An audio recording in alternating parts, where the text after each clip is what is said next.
ہر سال ماہ محرم پاکستان کے اندر بڑا ہی ایک عقیدت کے ساتھ منایا جاتا ہے۔ ماہ محرم سٹارٹ ہوتے ہی کچھ لوگ عقیدت سے سبیلوں کا انتظام کرتے ہیں، کچھ لوگ نظر و نیاز کا انتظام کرتے ہیں۔ نبی کریم صلی اللہ علیہ وآلہ وسلم کا جو ایک کلمہ ہے، اشہد اللہ الہ الا اللہ وحدہ لا شریک لہ واشہد ان محمدا عبدہ ورسولہ، اس کلمے کو پڑھے بغیر کوئی مسلمان نہیں ہوتا۔ اس محرم اور آنے والے محرم میں جو آپ نے اور ہم نے ایک کام کرنا ہے، وہ کیا کرنا ہے کہ ہم لوگوں نے مل کر چلنا ہے۔ ہم لوگوں نے ہجوم نہیں بننا، ہم لوگوں نے ایک امت بن کر چلنا ہے، جس کا جواب ہم نے روز محشر نبی کریم صلی اللہ علیہ وآلہ وسلم کو دینا ہے۔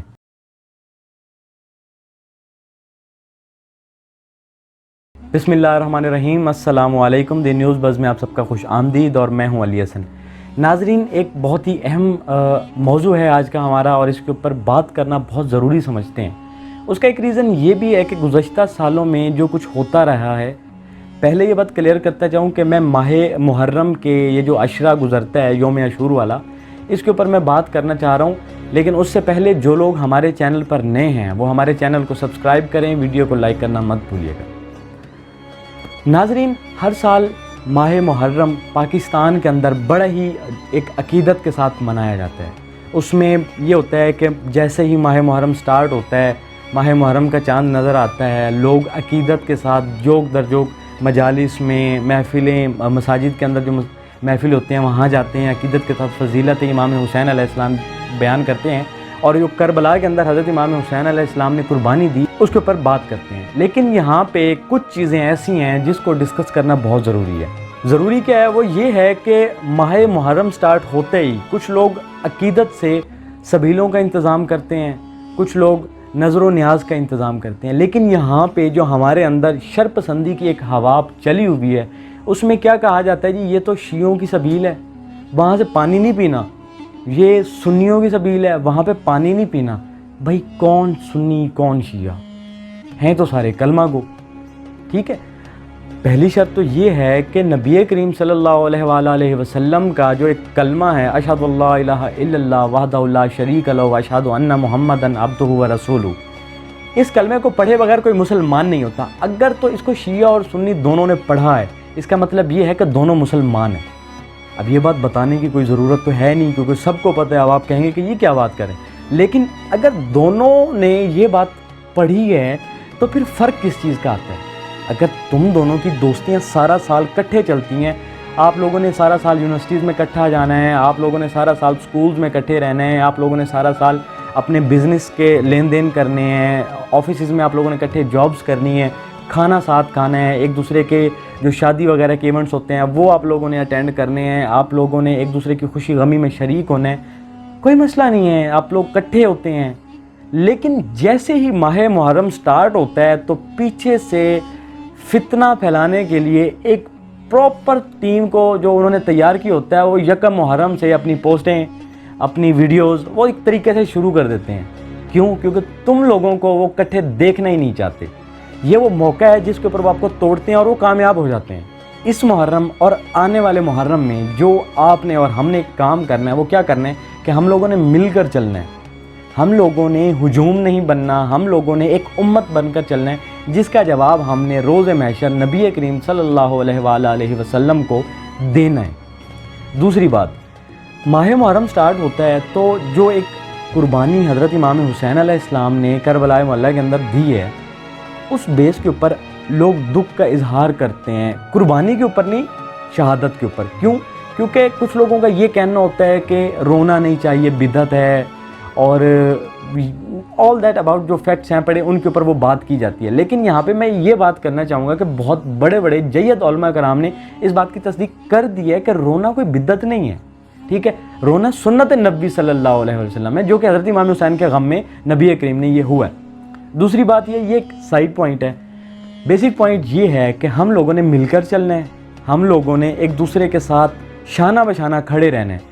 جس طریقے سے میں اکثر جگہوں پہ ہمارا جانا ہوتا ہے، میری بہت ساری محفل میلادوں کے اندر میرا جانا ہوتا ہے، مجالس کے اندر جانا ہوتا ہے، میں دیکھتا ہوں کہ محفل میلاد جب وہاں ہوتا ہے، شیعہ حضرات جو ہیں کہ سنی حضراتوں کے ساتھ شانہ بشانہ ایسے ایک جٹ ہو کے کھڑے ہوتے ہیں۔ وہاں پہ کوئی بھی فیل نہیں ہوتا کہ یار یہ سنی ہے یا شیعہ ہے، وہاں پہ یہ فیل ہوتا ہے، یہ دکھا رہے ہوتے ہیں دنیا کو یار ہم مسلمان ہیں. سیم ایز لائک ویسے ہی ہوتا ہے جب مجالس ہوتی ہیں، سبیلیں لگتی ہیں، جلوس ہوتے ہیں، عزاداریاں ہوتی ہیں، وہاں پہ اہل سنت بھائی جو ہیں وہ اہل تشیع بھائیوں کے ساتھ ایسے ہی کھڑے ہوتے ہیں. تو پھر مسئلہ کس بات کا؟ وہ کافر، وہ کافر، وہ کافر، وہ کافر، یا میں کافر یا تو کافر. کون کافر؟ ایون کافر مسلمان کو صرف کافر ہی ہے جو مسلمان کو کہہ رہا ہے کہ یہ مسلمان ہے، ورنہ مسلمان تو ہر دوسرے بندے کو کافر بنائی پھر رہا ہے. اور آپ کو پتہ ہے جو کلمہ گو کو کافر کہتا ہے وہ خود کفر کے زمرے میں چلا جائے گا. اس نے اس بات کا جواب دینا ہے کہ ایک کلمہ گو کو اس نے کس بیس پہ کافر کہا ہے. اس نے نبی کو ریجیکٹ کیا ہے، اللہ کو مانا ہے، نبی کو ریجیکٹ کیا، وہ مسلمان نہیں ہے. اس کو آپ کفر کے زمرے میں آپ لے کے جائیں تو ایک بات ہے، اللہ کو نہیں مان رہا، نبی کو نہیں مان رہا، کفر کے زمرے میں لے کے جائیں. وہ نبی کو بھی مان رہا ہے، اللہ کو بھی مان رہا ہے، سب کو مان رہا ہے. پھر کس بات کا مسئلہ ہے؟ مسئلہ یہاں پہ آتا ہے کہ ان دو مسالک کے اندر علمی اختلافات ہیں جس بیس پر لوگ اس چیز کا فائدہ اٹھاتے ہیں اور ان کو لڑواتے ہیں. اور یہ جنگ جو ہے پھر وہاں سے شروع ہوتی ہے، وہ 10 دن والا پروسیس نکلتا ہے، پورا مہینے کے بعد سفر، پھر اس کے بعد ربیع الاول میں پھر سے اکٹھے ہو جاتے ہیں. جب آپ لوگوں نے اکٹھا ہونا ہے تو پھر یہ ایک فتنہ انگیزی جو پھیلتی ہے، اس کو آپ پہلے دن سے کور کیوں نہیں کرتے؟ اس ماہ محرم ہم لوگوں نے، آپ لوگوں نے ایک کام کرنا ہے. وہ جو پیچھے ایک گروہ بیٹھا ہے جنہوں نے ٹھانی ہوئی ہے کہ مسلمان کو کبھی ایک ساتھ رہنے نہیں دینا، ان کو منہ توڑ جواب دینا ہے. منہ توڑ جواب کس طریقے سے دینا ہے کہ ہم لوگوں نے ایک دوسرے کے ساتھ شانہ بشانہ کھڑے رہنا ہے. ہم لوگوں نے ان لوگوں کو نہیں دکھانا کہ ہماری دشمنیاں چلتی ہیں. ہم تو ویسے سارا سال کٹھے رہتے ہیں، پھر ماہ محرم میں کیسی دشمنی بھائی؟ دوسری بات یہ ہے کہ اگر شیعہ حضرات ماہ محرم میں وہ ایک پروسیس جو چلتا ہے، ان کی عزاداریاں، ان کی مجالس، ان کے وہ جلوس وغیرہ، ان کی ماتم داریاں، وہ ان کا پروسیس ہے بھائی. آپ لوگوں نے اس کے اندر نہیں گھسنا، لیکن آپ لوگوں نے بیسک چیز جو دیکھنی ہے وہ یہ دیکھنی ہے کہ وہ یہ سب جو اہتمام کرتے ہیں، وہ جو یہ سوگ کا اہتمام ہوتا ہے، کس کا ہے؟ ہمارے نبی کی اولاد تھی نا، اور وہ اولاد جس نے ہماری بقا کے لیے اپنی قربانی دی. میں جب واقعہ کربلا سنتا ہوں تو مجھے ایک چیز بڑی تکلیف دیتی ہے کہ جب 70 شہید ہو چکے تھے، 2 بچ چکے تھے. ایک حضرت امام حسین علیہ السلام کا وہ 6 ماہ کا بچہ جس کا نام شہزادہ علی اصغر بتایا جاتا ہے، اور دوسرے حضرت امام حسین علیہ السلام.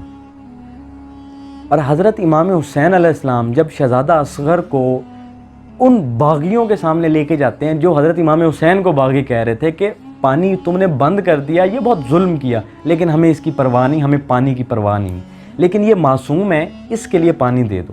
وہاں پہ ایک بغیرت یہ کہتا ہے لعنتی، اس پہ اللہ کی لعنت، انبیاء کی لعنت، فرشتوں کی لعنت، تمام لعنت کرنے والوں کی لعنت. وہ یہ کہتا ہے کہ حسین بچے کی آڑ میں خود پانی پینا چاہتا ہے.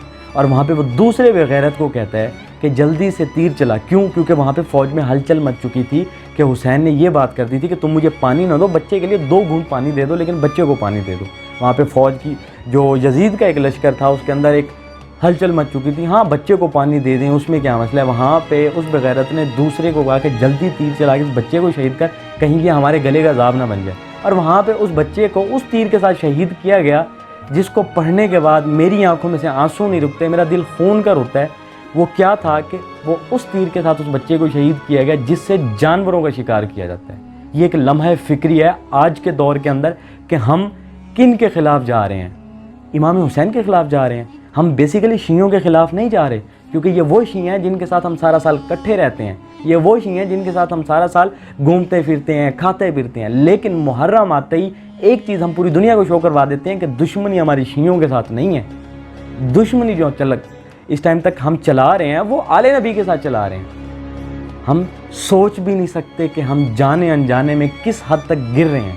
ہم نے اس چیز کو کور کرنا ہے، اب کرنا ہے، اگلے سال کرنا ہے، اور انشاءاللہ عز و جل جب حضرت امام مہدی علیہ السلام کا ظہور ہوگا اس وقت وہ جو 313 ہوں گے وہ ہم میں سے ہی نکل کر جائیں گے. تب تک ہم ایک امت کی طرح کھڑے رہیں گے.